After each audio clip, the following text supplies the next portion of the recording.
Welcome, everybody. Welcome back. If you've been with us before, welcome anew if you haven't. I'm Samantha Hoffman. I'm Vice President of Chicago Writers Association and Executive Director of Let's Just Write, an Uncommon Writers Conference.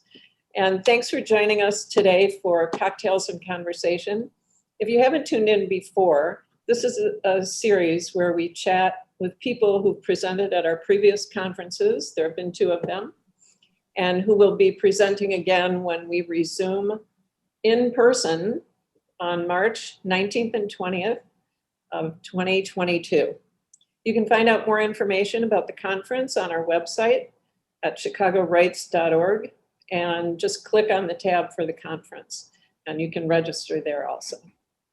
This event is being recorded, and it'll be posted to YouTube afterwards. So if you have to leave early or your Wi-Fi connection doesn't work, you can tune in to YouTube and see what you missed. And you'll also find the previous Cocktails and Conversation events there in case you missed any of those, and we've had some really great conversations. And don't forget to subscribe to our channel. If you have comments or questions as we go along, please put them in the chat and click on the chat at the bottom of your screen to bring up the window. And try to keep your comments and questions brief, because it's really hard to do this event and to monitor the questions at the same time, and especially when they're really long. So we'll try to get to everyone's. If we don't get to your questions as we go along, we're going to have a Q&A at the end of this session. So I have my cocktail. Everybody else have a cocktail? All my guys do. I'm drinking a Negroni tonight, so I'm going to try to drink it slow. First, I want to introduce Randy Richardson, who's the president of CWA, as you all know. Nice to have Randy here tonight, and he's going to join in the conversation. And now I want to introduce my friends, Rick Kaempfer and Dave Stern from Eckhartz Press. Eckhartz Press is a boutique Chicago publishing company dedicated to serving the brave new 21st century publishing world, and it is a brave new world. Fun fact, the laughing E logo is a constant reminder that life is short. Don't ever lose your sense of humor. And an even more fun fact is I didn't know it was a laughing E until I looked up your bio. So, well, good to know. Eckhartz Press was founded in 2011 by Rick and Dave, longtime collaborators and friends. And the name Eckhartz, which I never knew, so I was really happy to find that out, is a tribute to their fathers. Did I just hear an echo again? I'm echoing. Sorry, hope that goes away. The name Eckhartz is a tribute to the men who gave them their creative genes, Kaempfer's father, Eckhard, and Stern's father, Fritz. Rick is the co-founder and publisher of Eckhartz Press. In addition to being the author or co-author of Eckhartz Press releases Every Cub Ever, Father Knows Nothing, lots of titles here. I'm not going to read all of them. There's 8 of them. And he's a radio producer, and he has lots of great credentials. Feel free to ask him any questions about that. He knows lots of people. Dave Stern is the co-founder and publisher of Eckhartz Press and the author of The Balding Handbook, which is very appropriate, Dave. Yeah, it's the most important book ever written, Samantha. And the only one he's ever read. Yeah. After a 20-year sales and marketing career and a 10-year stint as a principal in a Chicago advertising agency, Stern comes to Eckhartz Press uniquely qualified to tackle the realities of the ever-changing publishing landscape. So I'm just gonna, without further ado, I'm gonna say welcome, guys. Thank you for joining us. Thanks for having us. Rick and Dave were part of a panel at our last conference, and it was a wildly popular panel. So we're gonna do that again next March.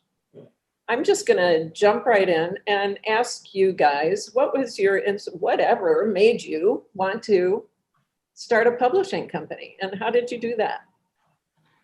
Well, I had been a previously published author. I had 2 books that were published the traditional route through big New York publishers. One was a division of Simon and Schuster. That was a nonfiction book and then a fiction book. And I had an agent, and I did the whole, dance that you have to do to get something published in New York, which is ridiculous. And then I realized that I was making a 10% of the profits, and the publisher was making 90% of the profits, and I was doing 90% of the work. And they didn't help me with any of the publicity. They didn't help me with a lot of the nuts and bolts of putting out a book. None of my appearances, nothing. And so I decided, for my 3rd book, when I wrote that, I thought, well, I wonder if I can do this myself. And I called up my good friend Dave, who is, has experience in the paper business and with printers and that sort of thing. And we put our heads together and realized that in this world of digital publishing, it was now feasible to have a publisher based in Chicago and make money at it. And so that's how we started Eckhartz Press. And before we knew it, our friends were calling. I have a lot of friends that are writers. They called and asked me to help publish them. And before we knew it, we had an actual functioning press. And now it's been 10 years. That's amazing. Go ahead, Dave. Let me just chime. And when Rick called, I was in the process of getting downsized from International Paper. So it was really a perfect storm that, and like Rick said, because of digital printing technology, you don't have to print 10,000 books anymore. The cost per unit has become, much more manageable for small publishers. So yeah, it turned out to be a real good fit. And do you both do this full time? Is this your full time job?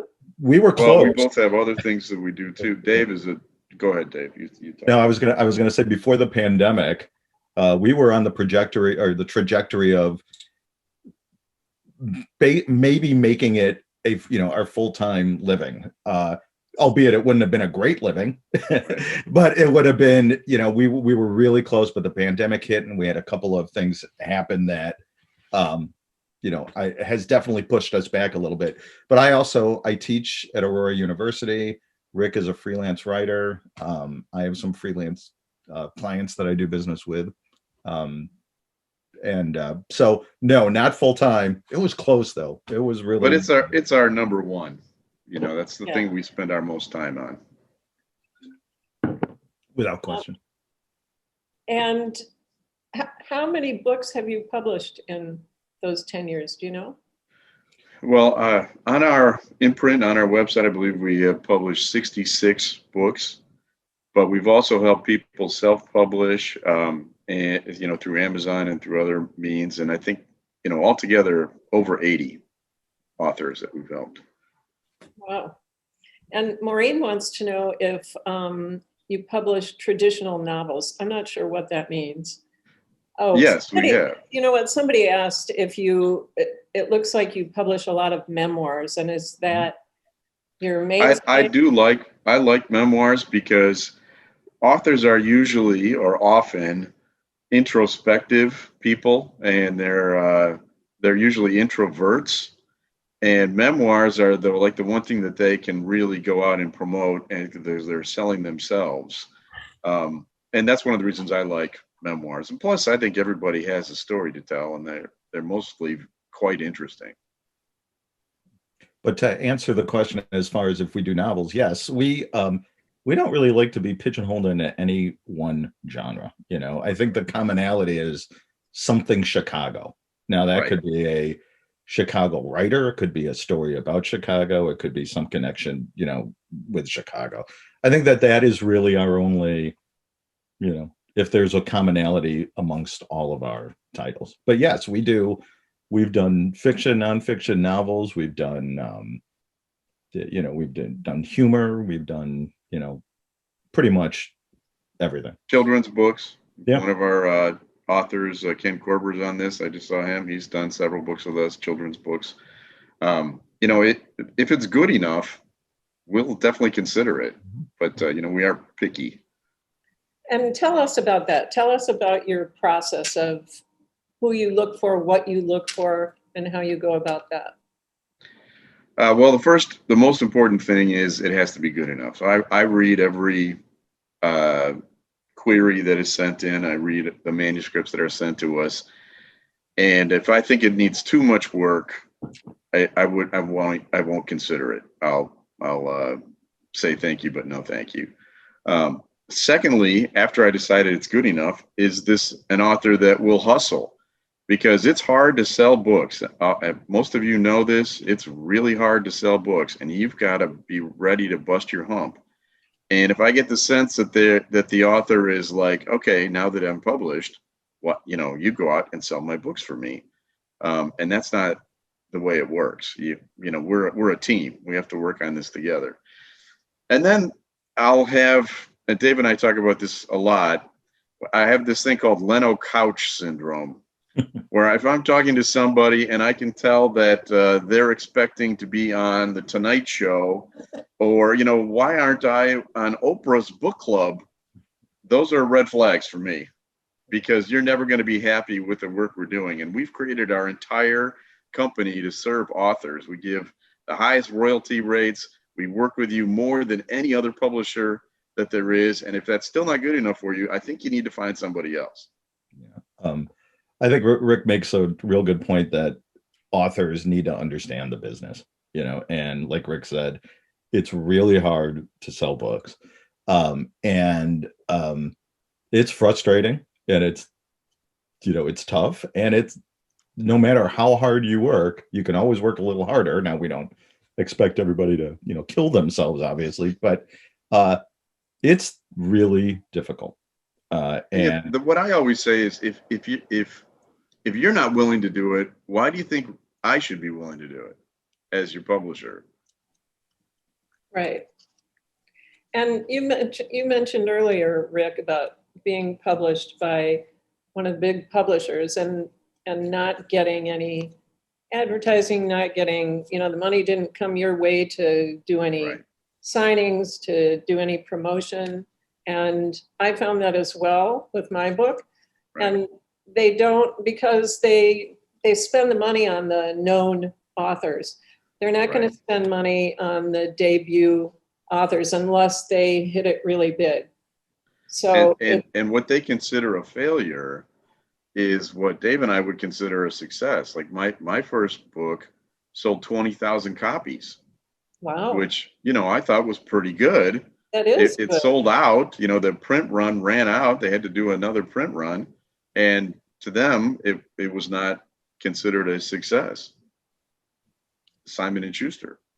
How can that not be a success? That's a success by any standards. Sorry, say that again. That's a success by any standards. I would think so. Most publishers, I don't think, ever expect a debut novel to sell. Well, it wasn't a novel; it was a nonfiction book. The other reason that we started this up is because we have varied interests. Where, once you've been published as a certain type of an author, they don't, that you're pigeonholed into that role. I think everybody here knows that. Where I wrote a book that was a how-to book, and my second book was a novel. And my agent said, I'm not interested without even reading it. I don't push novels. My publisher said, I'm not interested without even reading it, because they didn't do novels. And so I had to start all over again for the second book. And I would have had to do it for the third book too. And that's one of the reasons why we started Eckhartz Press. Right. So tell us about your business model. Tell us how you operate in comparison to the big five, as far as royalties, advances, support, all of that. Rick, you want me to? Yeah. There's really two different ways that a publisher can go about, as far as business model. Either a high volume, low margin approach where you're trying to sell as many books as possible and make a smaller amount of money, the low margin, or the reverse, which is a lower volume and a higher margin situation. We are a lower volume, higher margin that publishing inclination, because we simply can't afford to compete with the Amazons, Right. and these big publishers that are just trying to do it on volume. We don't have the cash flow to be printing up 10,000 books and sending them to every bookstore. I don't know if anybody knows this, or that many of the books that you see at Barnes and aren't even bought. The publishers are just putting it on consignment. We don't have that financial wherewithal to do whatsoever. Right. Digital publishing and digital printing allows us to manage our cash flow, and we can produce 50 books, and it's not all that much difference in a per unit price than if we would print 200 books or 500 books. So I think the best way to typify is we're a lower volume, higher margin approach. If an author wants to just get as many eyeballs on their books as possible, that is not necessarily a good fit for us. We give 50% of all net profits to the author, which is, I think, Way higher. 5 times more than universally. Way higher. But in turn, we do expect in some instances that, costs are shared. It depends. We have different deals with many different authors and the different relationships. But like Rick said, because we give such a high royalty, and because we really do participate in the marketing of it through email blasting and trying to book radio appearances and so forth, we can't expect to sell 10,000 books or 10,000 copies of a book, and we never have. Right. So again, we are the smaller quantity, smaller volume, higher margin approach. And we super serve Chicago, and that is, it's a huge market, and we have relationships with all of the independent stores here, but more importantly, we have relationships with the media in Chicago. I was in the media for 20 some years. I know everybody in radio and television and print, and we can get more publicity just based on our relationships. And we also have a very good e-marketing approach, because we control the sales through our website, which means we also control the information. Which means that we know, if we sell a book about sports, for instance, we know who these people are that are interested in buying books about sports. Because we've done so many media books, our list, just when we do our blasts, go out to people that book guests on radio shows and television shows and do reviews in local publications. And we know all these people, and that's why we super serve Chicago. If you want me to do that for Philadelphia, I can't do it. I can't do it for Los Angeles or New York. But in Chicago, a city, a surrounding area of 8 million, I can do it. Yeah. And so can Dave. And I think what Rick had mentioned is our approach is different than, let's say, selling on the high volume, low margin approach. If you sell your book on Amazon, you have, like Rick said, no idea whatsoever who's buying those books whatsoever.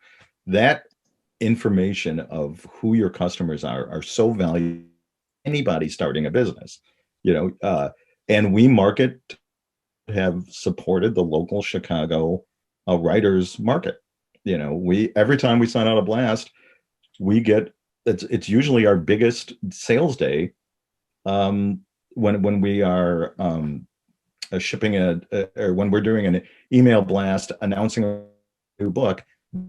The biggest sales day that we have for that book is the first day. And when we do events, Dave and I are there. Your publishers are actually there at your event with you. whether it's your book launch party or whatever, because, we're customer service based, and we are really behind our authors. We consider ourselves a team, and whenever we can be there to help them, we will. Yeah. And when you send out a blast about a new title, who's on your list? Who does that go to? Well, it goes to absolutely never bought a book from us over 10 years. It goes to, we ask our authors to provide a contact list of their contacts, and we will send an email blast on their behalf to all of their contacts as well. Like Rick said, we have probably, 150 libraries, acquisition departments that are on our email blast. Every radio station producer, every radio show is on our email list. But I think all of that is great, but again, it's controlling the data, controlling who our customers are. Mhm. And you'd be amazed at how many of the people that buy books from us really like our mission and like what we're doing as an independent publisher serving the Chicago writing community. We have a lot of repeat business. Yeah. And we're very fortunate. It's not uncommon for us to get an order that 7 different titles are being bought. And I know that the person who is probably not a Cubs fan, a media fan, and a Bald fan, but I know that they're buying the books because I think that there really is a tendency and a sensibility to support the writing community. And what is your mission? Well, is to serve the writers community, them an opportunity for their stories to be told, and not get screwed by big time publishers. We are on the author side. That is our mission. We want to help authors get published in whichever way we can. And some books are better for self-publishing. Some books are more of a hybrid model. Some are traditional publishing route, where you pay the royalty a couple times a year. We've done all of those. So I think we can help each individual author find the best way to publish their book. And how do you determine that? What's that? How do you determine that? Just through my knowledge of how easy it is to promote something. I mean, if you can't get the word out, your odds of selling are pretty low. So, it has to have some sort of a hook where I feel like I can promote it through our resources through the media, or it has to be so good, that I can send it out for reviews that I know we're going to get sterling reviews. Those are the kind of things that we look for. I think every publisher does. We also look for authors that have good connections with their own communities, right? Right. A couple of our books that we've done that have done great, like a comedian. We did a Dobie Maxwell's book, and he does 100 shows a year, and he sells 4 or 5 books every show. Right. Oftentimes he's had a lot of instances where he made more money selling his books than he did actually on his gig that he did, right? People that do a lot of speeches or personal appearances, those are also good potential authors for us. And also there's I think writing a book or getting a book published is really good for your personal brand too. We have helped, and just off the top of my head, I think we've got 2 lawyers who really didn't care particularly much how many titles they sold, but the book positioned them as experts, in a particular field. And they do sell it when they speak.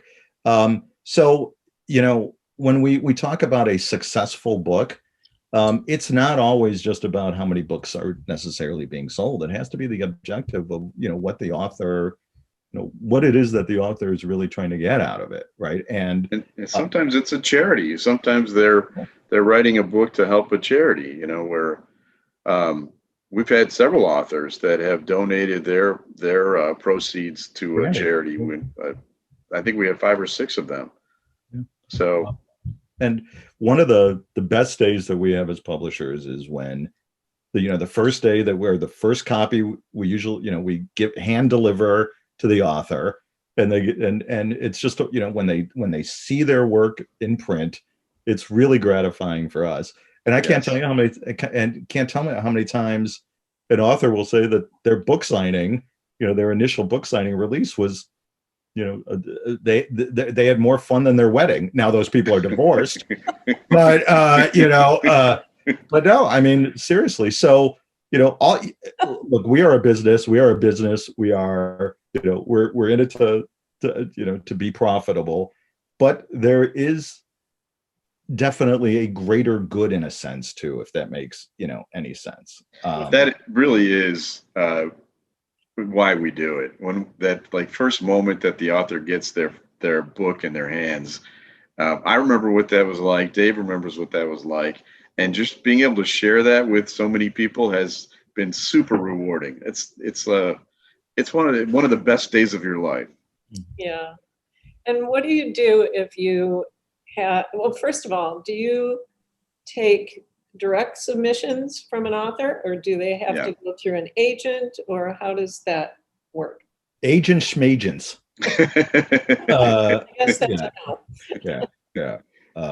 No, we we'll take all comers through the best way to submit to us is via email, rick@eckhartzpress.com, David, it's David, right? It's David at eckhartzpress.com.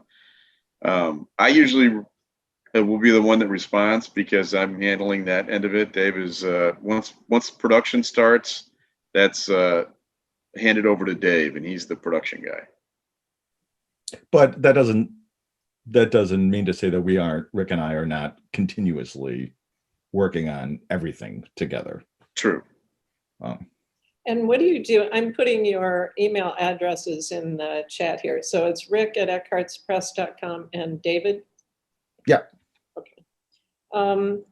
What do you do if you have to type and talk at the same time? What do you do if you get a concept, someone approaches you, they submit this idea, it's a book for charity, or it's something based on their job or a passion or something, and you think it's a really great idea, but it's not very well written. What do you do then?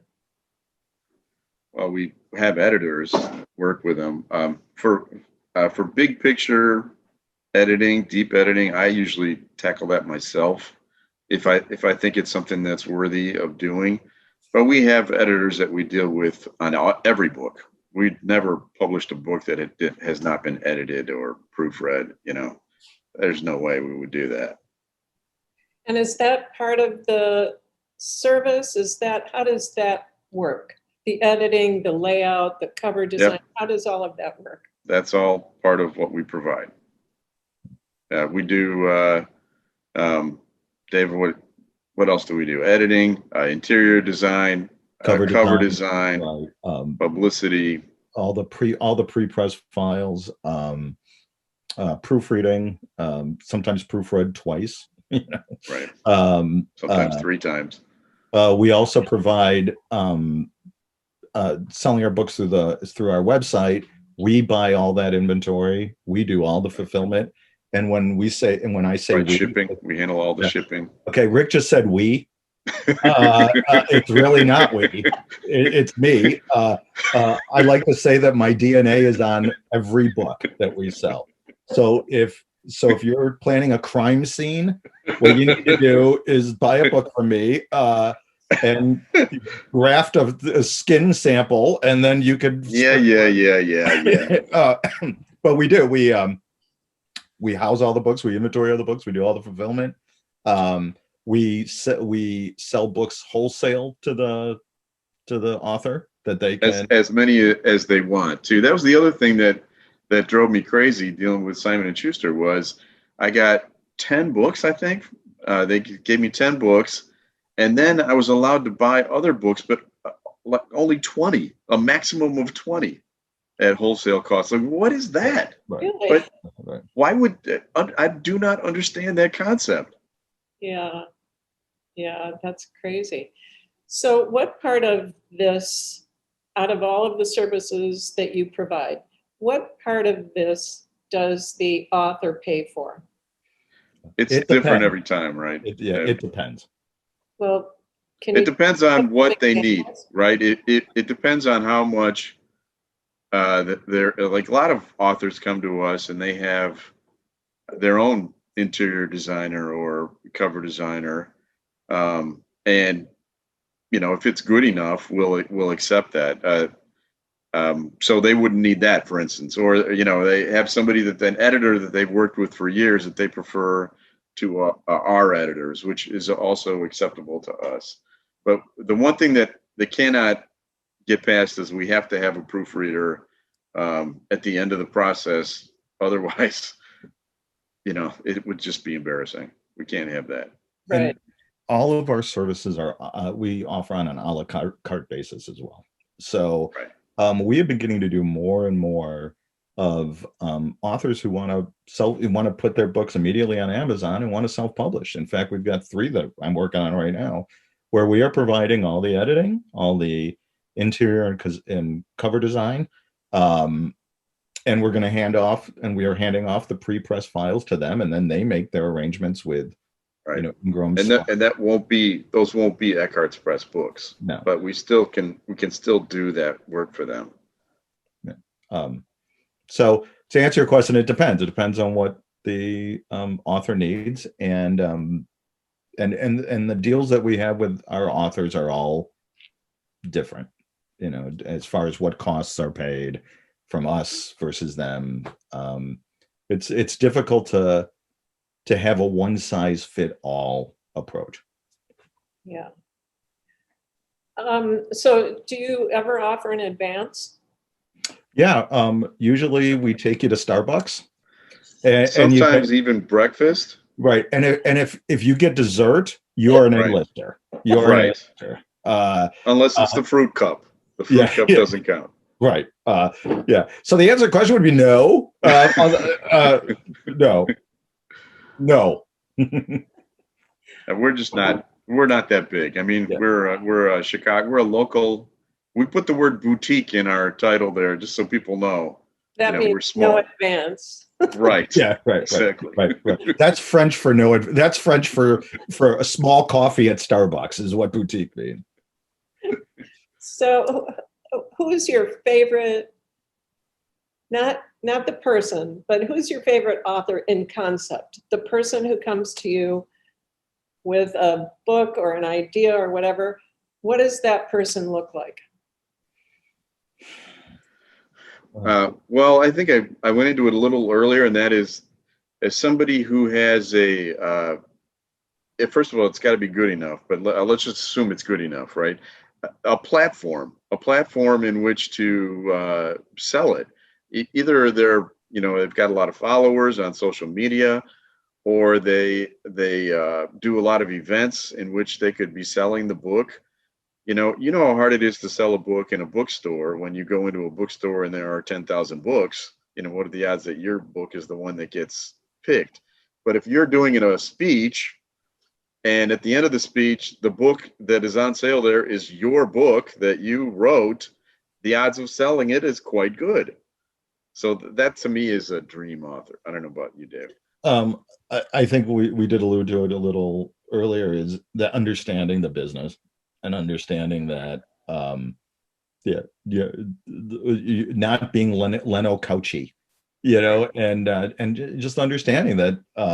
We have to update that, by the way. It should be Jimmy Kimmel now, maybe. Or, yeah, right. And just to realize that this world is hard. This public, and if you're doing it to make money, the first thing we say is don't do it if you're trying to do it to make money.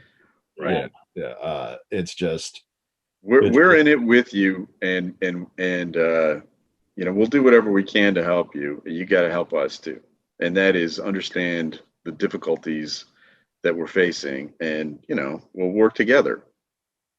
Right. And just so everyone is clear, the Big Five is not going to give you any more help than Dave and Rick are going to give you. They're going to give you less. Yeah, I mean, yeah, you know, they have a big name that's going to go on your book. So that's true. That's not worth nothing. But no, and distribution, you know, the nationwide distribution is something that, you know, the big publishers can do for you, which we cannot do. Yeah. Although we could, if you are inclined to have that national presence, we can help you get on portals that will allow you to do that. Like Ingram, I think you guys are having a special right now with Ingram, right? And that, once you're on Ingram, you are available for bookstores to order, you know, your book. Now we do ship books to bookstores. Right. We don't go through a third party like Ingram or Bowker or Brodart. It's exactly, and so it's cheaper for the bookstores to be buying it from us direct because there's now not another piece to that, you know, another person putting their hands on it. So we do sell to bookstores, and we have sold books nationwide to bookstores. It's just that the bookstores, they pay for the books up front. I mean, there's no consignment. We do not have any ability to do what the Big Five does as far as printing a huge amount of books and putting them in bookstores on the hope that they sell. That is something that we can. And isn't it true that bookstores have the option to return the unsold books? Yeah. Right. And we've had to buy them back from some. Yeah, I had to drive to the Barnes and Noble in, I don't know, Addison at one point to actually buy our books back, and they charged me tax. Yeah. Yeah, it's very, and that is why when I see a smaller publisher doing this, I wonder how are they able to do this profitably, because we haven't figured it out. And if anybody knows how to do it profitably, let us know. Yeah, unless they're getting their books produced for, 7 times less than we are, I have no idea how. Which we can't imagine, because Dave has all kinds of connections in that world. Yeah, there's just no. Yeah. I had a question and it just went away. What do you consider your most successful book to date? I think that goes back to what it is, the mission of the book, what the author wants out of the book too. For instance, Randy's book, Obsessions,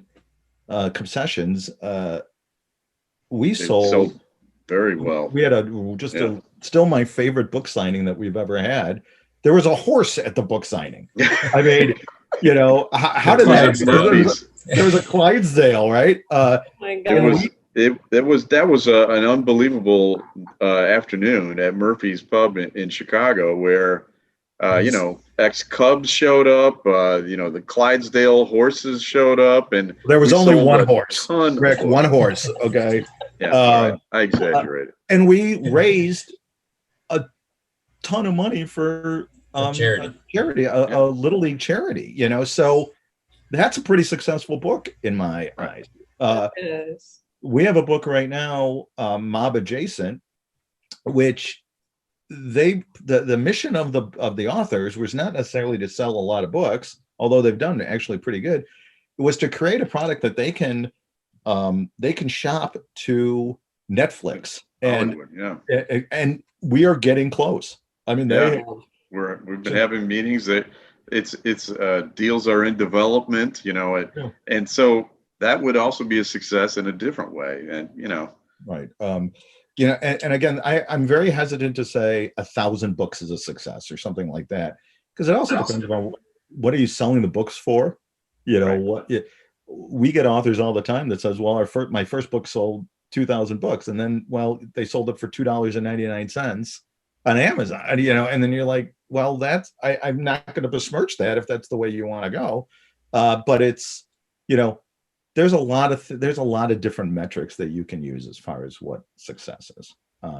And as long as our authors are happy, and I think that's a successful relationship. And we try to choose authors that will be happy. Yeah. That makes sense. If I could chime in here, I've now published 3 different books with Eckhartz, all different. 2 were novels and 1 was nonfiction. That was the Concessions book.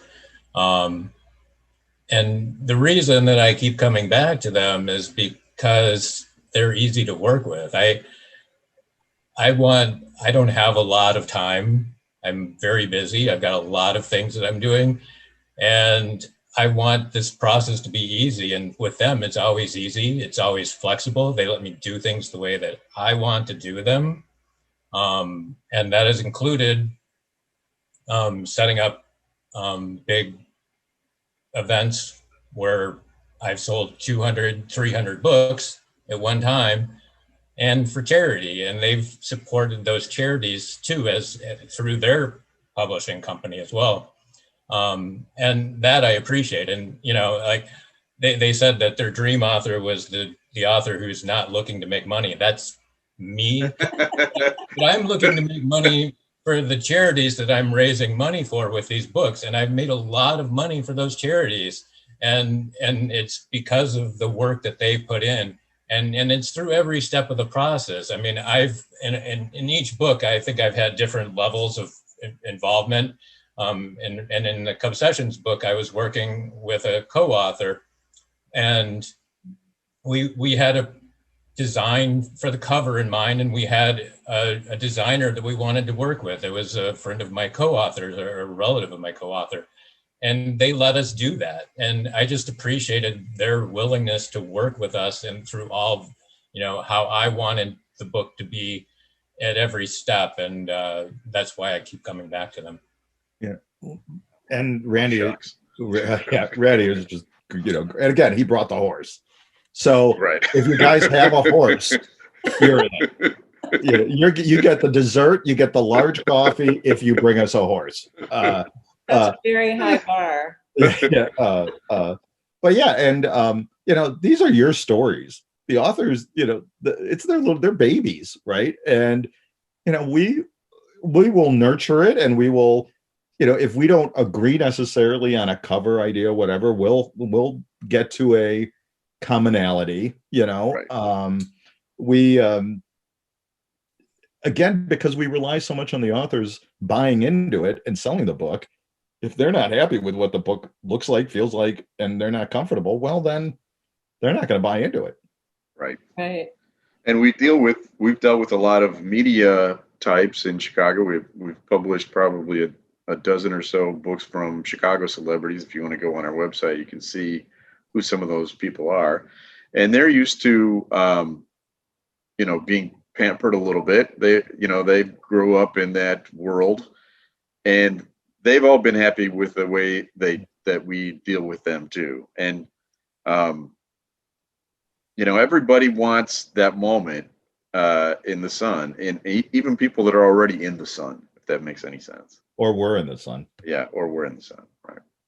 Mark wants to know if you would do a republish of a nonfiction book that's been on the market for 4 years. Well, we just did. We've done a couple of republishes. Yeah. Like I mentioned, Mob Adjacent we republished Mob Adjacent. So yeah, we'll sure. I mean, we will look into it. Absolutely. If you have all the rights for it and everything, you know, obviously. Right. We're not going to go to court it's with your Random book, House. right? We're not going to republish William Shakespeare. You know, Even if I put my name on it? Yeah, sure. Go ahead. Yeah, it's William Shakespeare. It's totally different. Samantha Shakespeare. Yeah. So if someone wants to send in a submission for a fiction book, what would they do? How would they contact you? Well, they can email us. I mean, Really what I'm looking for in the email is just a synopsis of what the book is. And I will get back to you based on that. You know, if it's something that I think sounds interesting, I'll ask you to send a couple of chapters or maybe even the whole manuscript, depending on what it is.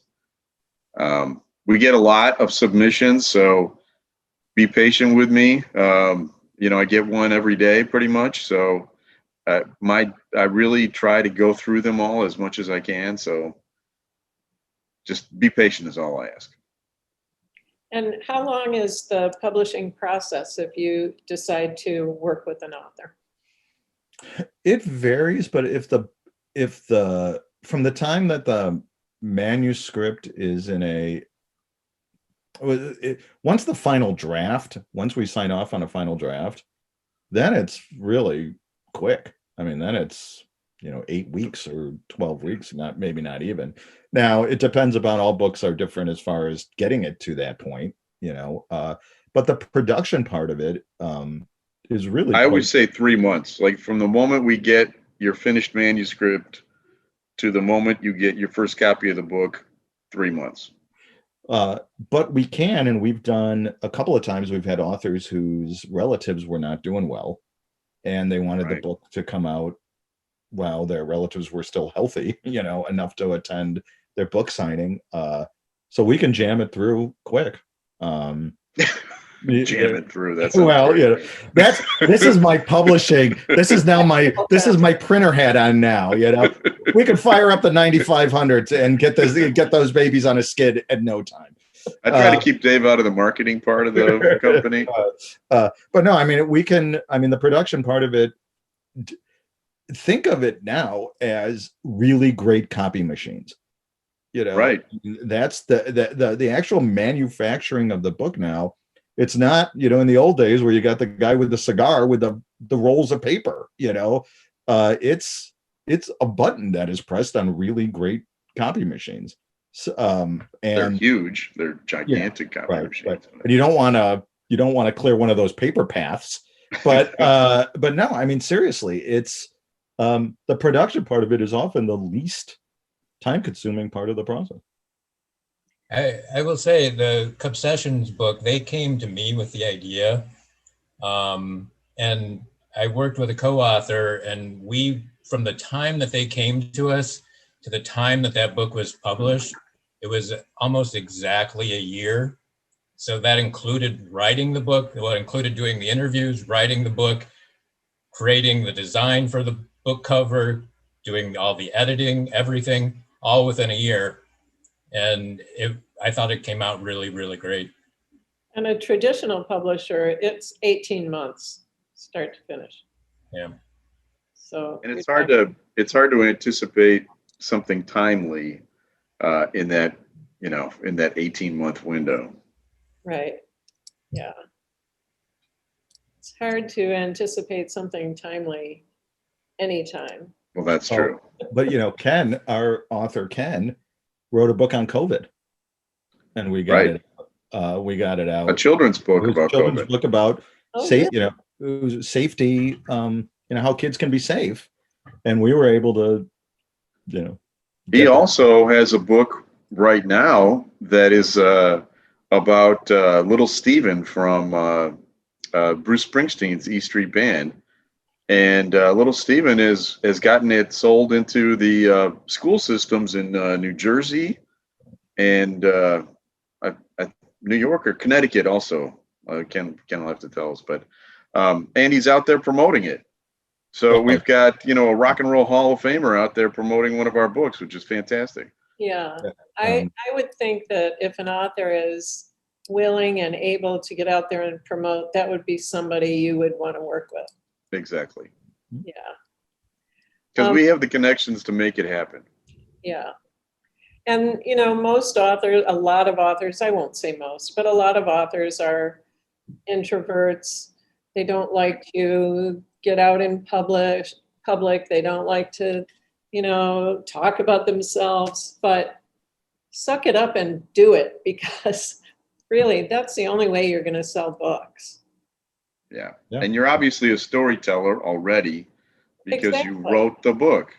Right. So but, a lot of people are better on paper than they are in person. And here's the thing about if you've never done a radio or television interview, they're really not intimidating at all. You're in a room with a couple of people. It's not, if you are good at self-deception like I am, That's just the conversation. You don't think about the people that are out there. And it's really not scary at all. And you know, Rick has been a radio producer for what, 20 years. He Right. knows all the little tricks. We will send in the questions in advance, so you know Right. exactly We what they're gonna produce the ask. segment for the outlets. So all they, you know, so when I walk in there with somebody, I've got the angle for the host to help him make the show good, because we want the show to be good. Right. And radio producer, if you can hand somebody 9 minutes of content that they don't have to think about, it's like, sure, you know, Because they're lazy. yeah, right. And if we sometimes bring bagels too, which is like We win-win. do. That's the key. Bring a dozen bagels with 2 schmears, and I could get you on any radio show in the country. Molly wants to know, regarding children's books, do you have illustrators that you work with, or what We if the do. author has someone? We have a couple of illustrators we work with, but usually when children's authors approach us, they have their own illustrator already. But we do know people that are illustrators that we can hook you up with. I'm trying to think. All of our children's books that we have done, I believe, have been illustrator. They've provided their own. I'm trying to think. Have we? No, the one the mommy one from last year. Oh yeah, that's right. Yeah. That's right. And we do. And my I wrote a book called Father Knows Nothing, which is a collection of my columns being a dad, and that was illustrated by someone who did a great job illustrating it. So we know illustrators too. And are your children's books, are they like the 32-page illustrated books, or are they? Yeah, your standard children's books. Yeah. Things. Right. We have not done one with a hardcover. We've only had. Now I'm going to get a little printery for you. We've had 12 point. The covers. Everybody. Yeah, right. Oh yeah, guys, you need to block out another hour and a half now, because I'm going to tell you all about the covers. We have not done board books. Not to say that we necessarily can't. We just have never done it. And I'm trying to think. I don't think. Well, no, we did do a case wrap book that had a hardcover as well. So, but board books we have not done. But we'll look into it. You know, we have no problem. Don't you have any printer jokes you'd like to tell everyone while we have them here? I'm only on my beer and a half, Rick. Okay. The third beer, I am going to be flopping out all the good ones. Oh boy. Molly asked, are they set up like double trucks? I have no idea what that means. If you guys know what that means, you could answer that question. Now we're getting into a little in the weeds. But basically, with digital printing, they don't print from spreads. They print from single sheets. Yeah. You know what? Why don't you all guys take about 10 minutes now? I'm going to talk to them. So with our digital printers, it is like I said, we don't print from spreads. However, we can. I'm sure we can figure out a production element that would be able to. We'll talk. Okay. That's a very yeah, exactly. Well, I don't see any other questions in the chat. We have 1 more minute until we say goodnight. So if somebody has another question, you could put it in the chat. Otherwise, this has been really enlightening. And you know, publishing is such a difficult business. It's difficult. I mean, it's hard as hell to write a book. Yeah. Right? I mean, we're all working at that, but it's really hard to do. And then to get it published, you know, to get it published with somebody like you guys who really cares about writers and about the community and about helping people realize their dream. I mean, I applaud you for what you're doing. Well, thanks. Thank you. Well, you're talking right here on the Zoom call is the Simon and the Schuster of our company. So you have the contact information of Simon and Schuster. We get back to you, you know. Yeah, we decided we were like Dave was in the paper business and I was in radio business, and we decided that we wanted to find an even more difficult business. Yeah, right. And that's why we went into printing. One thing that we should say, if you live on the 3rd floor without an elevator, I'm not carrying the books up anymore. Vicky, who's on the call, I just caught my breath yesterday.